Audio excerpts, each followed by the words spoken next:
Shalom saudaraku, dunia yang ajaib. Mari nikmati berkat Tuhan melalui ciptaannya. Mari alami keajaibannya setiap hari, melihat kebesaran Tuhan melalui dunia yang menakjubkan. Yang ditulis oleh pendeta Doug Batchelor. Mari kita berdoa.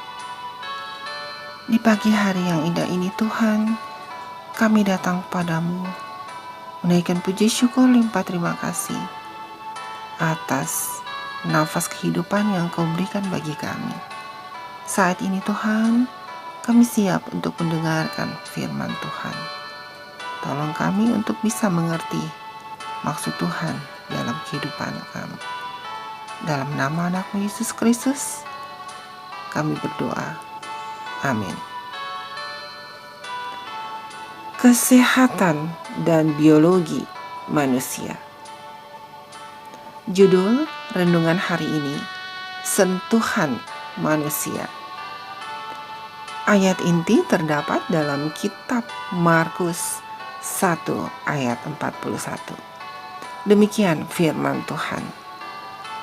Maka tergeraklah hatinya oleh belas kasihan.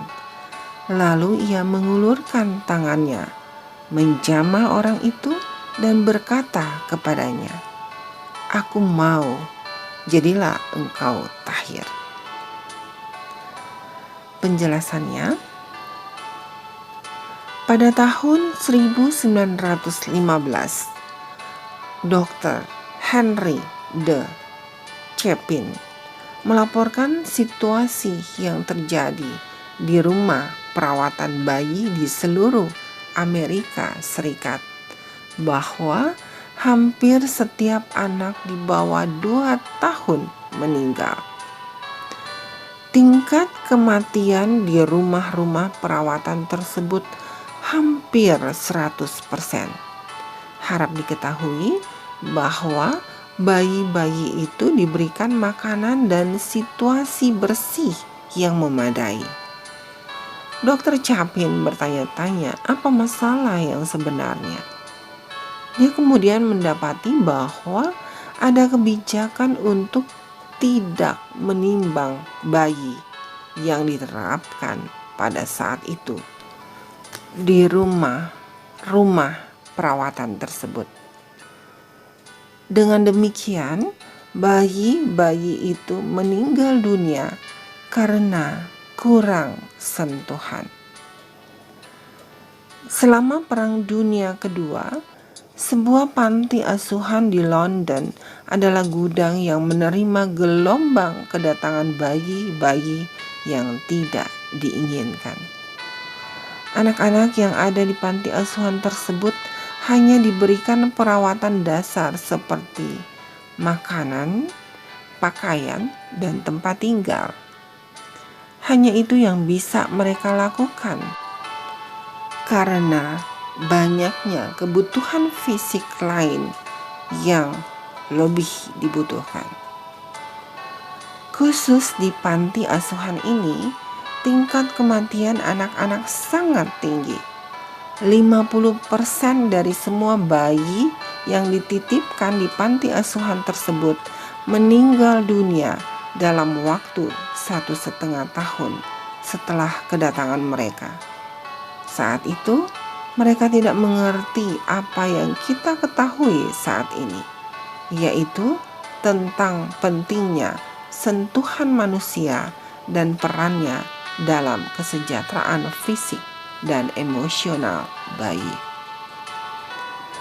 Seseorang datang dengan ide untuk lebih sering menyentuh bayi.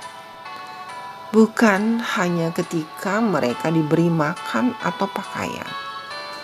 Semua pekerja, dari petugas kebersihan hingga direktur, diperintahkan untuk menjangkau ke bawah dan membelai atau dengan lembut menyentuh setiap bayi yang mereka lewati sepanjang hari mereka.